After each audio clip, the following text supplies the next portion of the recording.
लोकशाहीवर प्रशासकीय आघात की कायद्याचा अतिरेक। ईश्वरपूरचे लोकनियुक्त नगराध्यक्ष श्री आनंदराव संभाजी मलगुडे व नगरसेवक श्री सुनील संभाजी मलगुडे यांना अपात्र ठरवण्याच्या जिल्हाधिकारी सांगली यांच्या आदेशाविषयी माझी भूमिका ॲडव्होकेट मनीषा चंद्रकांत रोटे।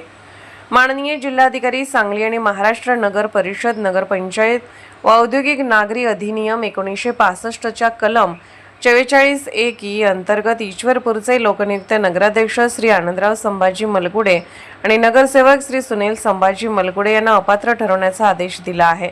ईश्वरपूरच्या हजारो नागरिकांनी मतदान करून नगराध्यक्ष आणि नगरसेवक निवडले। हा जनादेश केवळ एखाद्या व्यक्तीचा नसून संपूर्ण मतदारसंघाच्या विश्वासाचे प्रतीक आहे।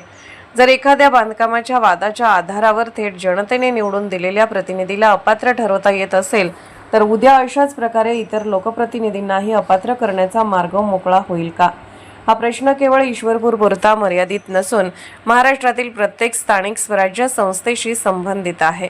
जिल्हाधिकाऱ्यांनी वापरलेला अधिकार योग्य होता का? कलम 44(1) जिल्हाधिकाऱ्यांना काही परिस्थितीत अपात्रतेचा निर्णय देण्याचा अधिकार देते, परंतु प्रत्येक कायदेशीर अधिकाराला मर्यादा असतात। कोणताही अधिकार वापरताना तो विवेकपूर्ण असावा, तो पक्षपात मुक्त असावा, तो प्रमाणबद्ध असावा आणि तो लोकशाही मूल्यांना बाधा आणणारा नसावा।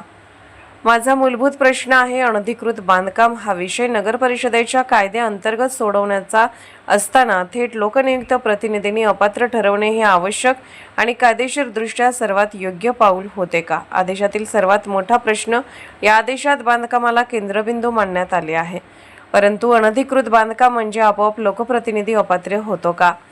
या प्रश्नांची स्पष्ट उत्तरे आदेशात दिसून येत नाहीत। नगर परिषदेकडे उपलब्ध असलेले पर्याय, जर बांधकाम अवैध असेल तर नोटीस देता येते, दंड करता येतो, पाडकाम करता येते, फौजदारी कारवाई करता येते। अपात्रता ही लोकशाहीतील अत्यंत गंभीर शिक्षा आहे।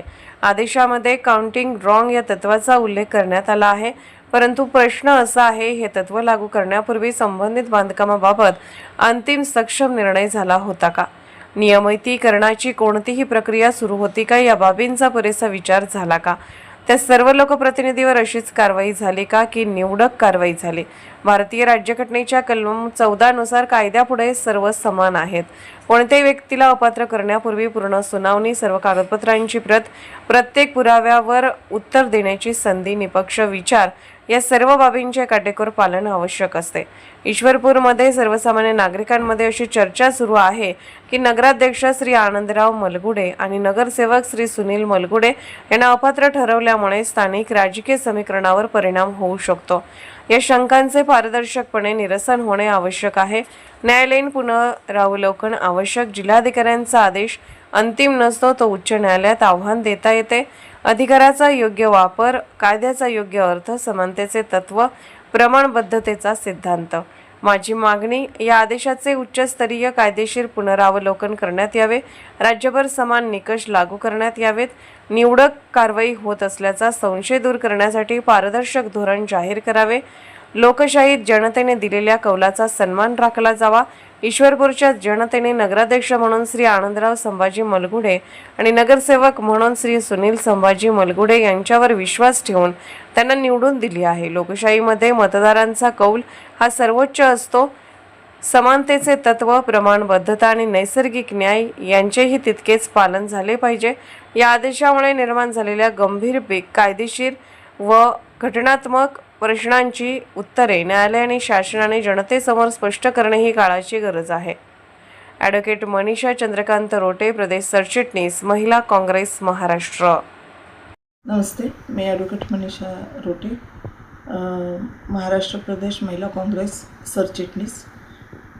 मी आज या ठिकाणी हे सांगू इच्छिते की ईश्वरपूर नगरपालिकांच्या निवडणुका झाल्या, त्याच्यामध्ये आनंदराव मलगुडे दादा हे चांगल्या मताने नगराध्यक्ष म्हणून निवडून आले। त्याचबरोबर त्यांचे बंधू सुनील मलगुडे हे सुद्धा नगरसेवक म्हणून चांगल्या मताने निवडून आले। पण आता आपण पाहतोय की कलेक्टरच्या आदेशाप्रमाणे बेकायदेशीर बांधकामासाठी त्यांना अपात्र करण्यात आलेले आहे। खरं तर आता हा गंभीर विचार करण्याची वेळ आलेली आहे की राजकारण कुठल्या थराला जाऊन पोहोचलेलं आहे। जनतेच्या कौलपेक्षा प्रशासन आज श्रेष्ठ झालेलं दिसतं इथं. जर व्यवस्था अशी होती की नगरपालिकेचं बांधकाम जर चुकीचं केलं असेल, घराचं बांधकाम चुकीचं केलं असेल किंवा बेकायदेशीर केलं असेल, तर त्याला एक कायदेशीर वेगळी यंत्रणा आहे. त्या यंत्रणेतून त्यांना शिक्षा होणं हे मला मान्य आहे. परंतु जनतेनं निवडून दिलेल्या पदावरून त्यांना अपात्र करण्याचं जे धोरण प्रशासनानं घेतलेलं आहे, याचा कुठं तर गांभीर्यानं विचार करावा लागणार आहे. लोकशाही जिवंत राहणार आहे का नाही, लोकशाहीचा गळा इथं दाबला जातो. या ठिकाणी मला परत एकदा असं सांगावं वाटतं की ही एक वेगळ्या प्रकारची आता नवीन राजकीय खेळी आणि याच्यातून माननीय जयंतरावजी पाटील यांचे हात कमकुवत करण्याचा हा डाव असं या ठिकाणी दिसून येतं आहे. तर या सगळ्या गोष्टीचा पुनर्विचार व्हावा.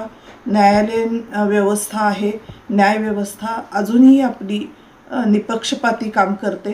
तर आनंदराव मुलगुंडे दादांनी आणि शरद पवार राष्ट्रवादीच्या शरदचंद्र पवार गटाच्या नेते जयंतराव पाटील साहेबांनी याच्यावर न्यायालयात धाव घ्यावी.